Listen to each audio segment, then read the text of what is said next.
الحمد لوليه والصلاة والسلام على نبيه وعلى آله وأصحابه أجمعين. أما بعد فأعوذ بالله من الشيطان الرجيم. بسم الله الرحمن الرحيم. محمد رسول الله والذين معه أشداء على الكفار رحماء بينهم. وقال النبي صلى الله تعالى عليه وسلم: اللهم أعز الإسلام بأحب هذين الرجلين إليك، بأبي جهل بن الهشام أو بعمر بن الخطاب. وفي مقام آخر: اللهم أعز الإسلام بعمر بن الهشام أو بعمر بن الخطاب. وقال النبي صلى الله عليه وسلم: إن الله جعل الحق على لسان عمر وقلبه. وقال النبي صلى الله عليه وسلم: لو كان بعدي نبي لكان عمر، أو كما قال النبي صلى الله تعالى عليه وسلم. سبحان ربك رب العزة عما يصفون وسلام على المرسلين والحمد لله رب العالمين. یا رب صل وسلم دائما ابدا على حبیبک خیر الخلق كلهم. هو الحبیب الذي ترجى شفاعته لكل هول من الاحوال مقتحم. زینت کے خزانے کو الماس کہتے ہیں، زینت کے خزانے کو الماس کہتے ہیں، لگے طلب پانی کی اسے پیاس کہتے ہیں. یوں تو سب کی پیاس بجھاتا ہے دریا، یوں تو سب کی پیاس بجھاتا ہے دریا، جو دریا کی پیاس بجھائے اسے عمر بن خطاب کہتے ہیں. میرے واجب الاحترام، قابل صد احترام عزیز بھائیوں، میرے دوستوں، میرے بزرگوں، ذی الحجہ کا مہینہ اپنے اخیر کو ہے، اختتام کے قریب ہے. گزشتہ 2 جمعے خلیفہ سوم حضور پاک صلی اللہ علیہ وسلم کے دوہرے داماد حضرت سیدنا عثمان بن عفان رضی اللہ تعالی عنہ کے فضائل اور ان کی شہادت کے متعلق گفتگو ہوئی تھی. ذی الحجہ کے آخر میں ایک مجوسی ایرانی ملعون نے حضرت عمر بن خطاب رضی اللہ تعالی عنہ پر فجر کی نماز میں اس ملعون نے حضرت عمر فاروق رضی اللہ عنہ پر حملہ کیا، اور اس ملعون مجوسی کا نام ابو لولو فیروز ہے. اس حملے کی وجہ سے حضرت فاروق اعظم رضی اللہ عنہ اتنا زخمی ہوئے کہ کچھ ہی دنوں کے بعد یکم محرم الحرام کو جام شہادت نوش کر گئے. تو ذی الحجہ کے بعد سال کی ابتدا ہوتی ہے، اور اسلامی سال کا پہلا مہینہ محرم الحرام شروع ہوتا ہے. اس مہینے کی ابتدا یکم محرم الحرام خلیفہ دوم امیر المؤمنین خلیفۃ المسلمین داماد علی مراد نبی حضرت عمر بن خطاب رضی اللہ عنہ کا یوم شہادت ہے. اسی دن حضرت عمر بن خطاب رضی اللہ عنہ جام شہادت نوش کر گئے. علماء نے لکھا ہے کہ تمام صحابہ کرام حضور صلی اللہ علیہ وسلم کے مرید ہیں، اور حضرت عمر بن خطاب رضی اللہ عنہ حضور پاک صلی اللہ علیہ وسلم کی مراد ہیں، کہ حضور پاک صلی اللہ علیہ وسلم نے عمر بن خطاب رضی اللہ عنہ کو اسلام کی قوت، اسلام کی طاقت، شان و شوکت اور عزت کے لیے اللہ سے مانگا ہے۔ اللہ کے محبوب صلی اللہ علیہ وسلم نے اللہ جل شانہ کی بارگاہ میں دعا کی، اللہم اعز الاسلام بعمر بن الحشام او بعمر بن الخطاب۔ یا اللہ، دو بڑے دلیر آدمی ہیں، بڑے مضبوط آدمی ہیں، ان دو میں سے کسی ایک کو اسلام کی عزت کے لیے اسلام کی دولت عطا فرما۔ اور ایک حدیث مبارکہ میں آتا ہے، بِأَحَبِّ هَذَيْنِ رَجُلَيْنِ بِأَبِي جَهْلِ بْنِ الْحَشَّامِ اَوْ بِعُمَرَ بْنِ الْخَطَّابِ۔ یا اللہ، ان دونوں میں سے جو تجھے پسند ہے، یا اللہ، اسلام کی عزت اور قوت کے لیے اس شخصیت کو اسلام کی قوت کے لیے ایمان کی دولت عطا فرما۔ حضور پاک صلی اللہ علیہ وسلم نے دعا کی، اور اس دعا کے بعد حضرت عمر بن خطاب رضی اللہ عنہ اسلام لائے۔ ان کے اسلام لانے کا واقعہ آپ حضرات اکثر سنتے رہتے ہیں کہ حضرت عمر فاروق رضی اللہ عنہ ایک واقعہ یہ پیش آیا کہ حضور پاک صلی اللہ علیہ وسلم جب بھی قرآن پڑھا کرتے تھے تو حضرت عمر حالت کفر میں حضور پاک صلی اللہ علیہ وسلم کا قرآن سنا کرتے تھے چھپ چھپ کر۔ حضور تہجد کی نماز پڑھتے تھے تو تہجد میں قرآن پڑھتے تھے۔ حضرت عمر اس وقت جب حالت کفر میں تھے تو حالت کفر میں حضور کا قرآن سنا کرتے تھے، اور عمر کو بڑا مزہ آتا تھا، بڑا چین ملتا تھا، بڑا سکون ملتا تھا۔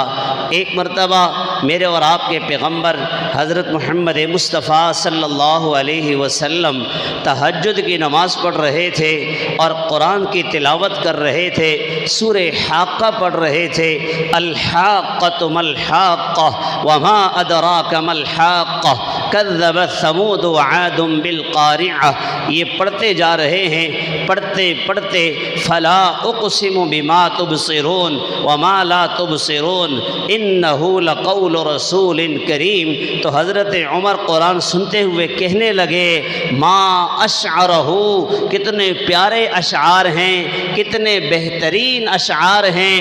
اللہ کے نبی نے اگلی آیت مبارکہ پڑھی، وما ہوا بقول شاعر، یہ کسی شاعر کا قول نہیں ہے۔ حضرت عمر حیران ہو گئے، میں نے تو دل میں کہا تھا ما اشعرہ، کتنا بہترین شاعر ہے، کتنا اچھا شاعر ہے، کتنا شاندار شاعر ہے، کتنی اچھی شاعری کرتا ہے۔ میری اس بات کو سن لیا، عمر پریشان ہو گئے، کہنے لگے ما اشعرہ، ارے یہ تو اتنا بڑا جادوگر ہے کہ میری دل کی بات کو بھی سن لیا۔ اللہ کے نبی نے اگلی آیت پڑھی، ولا بقول کاہن، یہ کسی کاہن کا قول نہیں ہے، یعنی یہ کوئی جادوگری نہیں ہے، یہ جادوگری نہیں ہے۔ قلیلا ما تذکرون۔ جب یہ آیت مبارکہ عمر نے سنی تو عمر سمجھ گئے کہ کچھ نہ کچھ بات تو ضرور ہے کہ جس کا اثر حضرت عمر کے دل پہ ہوا۔ پھر اس کے بعد ایک موقع پر ایک سبب یہ بنا کہ عمر کے دل کے اندر اسلام کی عزت، قرآن کی عزت بیٹھ گئی، قرآن کی تاثیر اتنی ہوئی کہ عمر کا دل نرم پڑ گیا۔ سارے مشرکین بیٹھے ہوئے ہیں، ابو جہل ان کا سردار ہے، وہ کہنے لگا کہ یہ روز روز کے جھگڑے، روز روز کی لڑائی نے ہمیں پریشان کر دیا ہے، نعوذ باللہ، کون ہے جو اس جھگڑے کو ختم کر دے؟ نعوذ باللہ محمد صلی اللہ علیہ وسلم کو راستے سے ہٹا دے۔ ایک شخص کھڑا ہوا، اس نے کہا میں کروں گا، کہا جی تو بیٹھ جا، تیرا کام نہیں ہے۔ دوسرا کھڑا ہوا، کہا جی تیرا کام نہیں ہے تو بیٹھ جا۔ تیسرا چوتھا کھڑا ہوا، کہا تیرا کام نہیں ہے۔ جب عمر کھڑے ہوئے نے کہا ہاں عمر تو یہ کام کر سکتا ہے۔ حضرت عمر نے تلوار اٹھائی، ننگی تلوار اٹھا کے بڑے غصے میں، بڑے جلال میں ہیں، نعوذ باللہ نعوذ باللہ حضور پاک صلی اللہ علیہ وسلم کو قتل کرنے کے ارادے سے نکلے ہیں۔ راستے میں ایک صحابی سے ملاقات ہوئی، انہوں نے پوچھا عمر بڑے غصے میں نظر آ رہے ہو، بڑے جلال میں ہو، کہاں کا ارادہ ہے، کہاں جا رہے ہو؟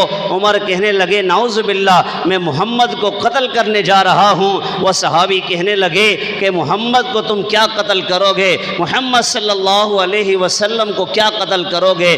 یہ تمہاری اپنی بہن، تمہارے بہنوئی بھی مسلمان ہو چکے ہیں، پہلے ان کی تو خبر لو۔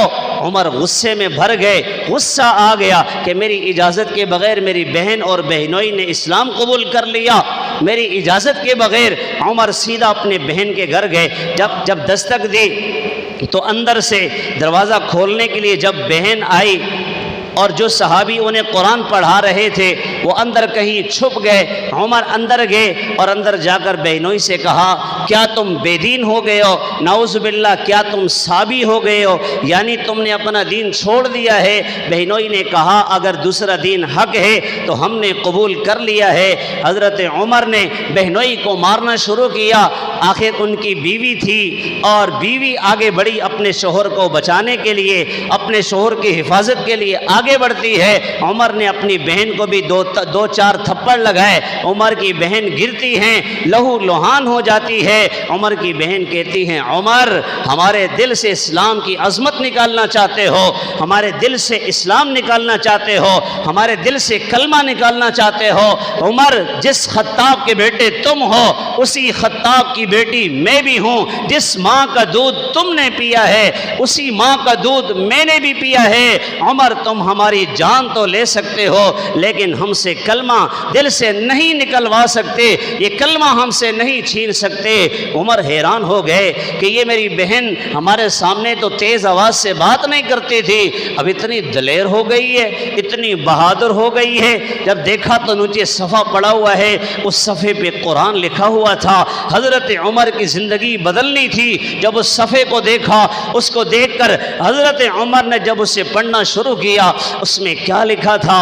طٰہٰ ما انزلنا علیک القرآن لتشقى الا تذکرۃ لمن یخشی تنزیلا ممن خلق الارض والسماوات العلی الرحمن علی العرش استوى له ما فی السماوات وما فی الارض وما بینہما وما تحت الثری وان تجہر بالقول فانه يعلم السر واخفى اللہ لا الہ الا هو له الاسماء الحسنى وهل اتاک حدیث موسیٰ اذ رأى نارا فقال لأهلهم كثوا إني آنست نارا لعلي آتيكم منها بقبس أو أجد على النار هدى فلما أتاها نودي يا موسى إني أنا ربك فاخلع عليك إنك بالواد المقدس طوى وأنا اخترتك فاستمع لما يوحى إنني أنا الله إنني أنا الله إنني أنا الله لا الہ الا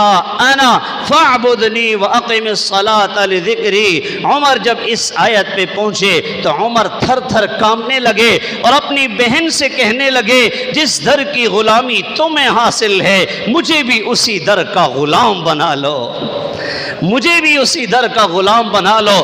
جو صحابی اندر چھپے ہوئے تھے وہ نکلے، انہوں نے کہا عمر تمہیں مبارک ہو، رات کو اللہ کے نبی نے دعا کی تھی کہ یا اللہ ان دو شخصوں میں سے، ابو جہل میں سے، عمر بن خطاب میں سے، یا اللہ جو تجھے پسند ہے اسلام کی قوت کے لیے مجھے عطا فرما دے، ان کے ذریعے سے اسلام کو قوت عطا فرما، عزت عطا فرما۔ عمر چلتے ہیں، حضور پاک صلی اللہ علیہ وسلم دار ارقم میں تشریف فرما ہیں، صحابہ کرام بھی تشریف فرما ہیں، حضرت حمزہ بھی تشریف فرما ہیں۔ جب عمر دروازے پہ پہنچتے ہیں، دستک دیتے ہیں تو پتہ چلتا ہے عمر ہے۔ عمر کے ہاتھ میں تلوار ہے، ننگی تلوار ہے۔ اللہ کے نبی صلی اللہ علیہ وسلم کو جب خبر ملی، حضور نے فرمایا کہ آنے دو۔ حضرت حمزہ کہنے لگے یا رسول اللہ اگر آپ کی اجازت ہو تو عمر کی گردن اتار دی جائے۔ حضور پاک نے فرمایا کہ عمر کو آنے دو، دروازہ کھولو، آنے دو۔ اگر عمر کے ارادے اچھے نہیں ہوئے تو عمر کی گردن تن سے جدا کر دی جائے گی۔ عمر جب اندر آتے ہیں، حضور نے حضرت عمر کا گریبان پکڑ کے جھٹکا دیا اور اسے فرمایا کہ عمر اسلام لے آ، عمر اسلام لے آ۔ حضرت عمر نے کلمہ شہادت پڑھا، اشہد ان لا الہ الا اللہ وانک رسول اللہ۔ جیسے ہی کلمہ شہادت پڑھا، اللہ کے نبی صلی اللہ علیہ وسلم نے اللہ اکبر کی صدا بلند کی۔ تمام صحابہ کرام نے اللہ اکبر کی صدا لگائی، ایسی بلند صدا لگائی کہ مکہ کی پہاڑیاں گونج اٹھی، مکہ کی پہاڑیاں گونج اٹھی۔ حضرت ابن عباس رضی اللہ تعالی عنہما کی روایت ہے، فرماتے ہیں کہ جب عمر اسلام لائے، جب عمر ایمان لائے تو جبرائیل علیہ السلام اترے، اللہ کے نبی کے پاس آئے، یا محمد یا محمد یا محمد۔ عمر جب اسلام لائے ہیں، عمر کے اسلام لانے پر صرف زمین والوں کو خوشی نہیں ہوئی، اہل آسمان یعنی فرشتوں نے بھی عمر کے اسلام لانے پر خوشی منائی ہے۔ عمر وہ شخصیت ہے کہ اللہ کے نبی نے خود مانگا، عمر وہ شخصیت ہے اسلام کی قوت کے لیے اللہ کے نبی نے عمر کو مانگا، اسلام کی قوت کے لیے اللہ کے نبی نے عمر کو مانگا، اسلام کی طاقت کے لیے اللہ کے نبی نے عمر کو مانگا، اسلام کی پاور کے لیے دشمنوں پر روب ڈالنے کے لیے اللہ کے نبی نے عمر کو مانگا۔ عمر لے لے، یہ عمر تیرا ہے۔ حضور پاک صلی اللہ علیہ وسلم نماز پڑھنے لگے، عمر آگے بڑھتے ہیں، یا رسول اللہ آپ کیا کرنے لگے ہیں؟ حضور نے فرمایا کہ عمر ہم نماز پڑھنے لگے ہیں، عبادت کرنے لگے ہیں۔ حضرت عمر نے کہا یا رسول اللہ آپ نماز چھپ کر پڑھیں گے، آپ عبادت چھپ کر کریں گے؟ حضور نے فرمایا کہ تیری قوم ہمیں کعبۃ اللہ کے اندر، بیت اللہ کے اندر نماز نہیں پڑھنے دیتی۔ حضرت عمر نے ایک ہاتھ میں تلوار لی اور نکل کر اللہ کے نبی سے عرض کی یا رسول اللہ آپ آئیے، تشریف لائیے۔ جب عمر اسلام لا چکا ہے اب عبادت چھپ کر نہیں سر عام ہوگی۔ پھر سارے مجمع کے پاس گئے، ان کو للکار کر کہا کوئی ہے جو اپنی بیوی جو ہے بیوہ کروانا چاہے، بچوں کو یتیم کروانا چاہے؟ عمر اسلام لے آیا ہے، عمر مسلمان ہو چکا ہے کوئی مقابلہ کرنے والا تو آگے آئے۔ پھر حضرت عمر کے اسلام لانے کے بعد حضور پاک صلی اللہ علیہ وسلم نے کعبۃ اللہ کے اندر، بیت اللہ کے اندر عبادت کی، صحابہ کرام نے وہاں پہ عبادت کی۔ حضرت عمر وہ شخصیت ہیں جسے اللہ کے نبی خود مانگ رہے ہیں۔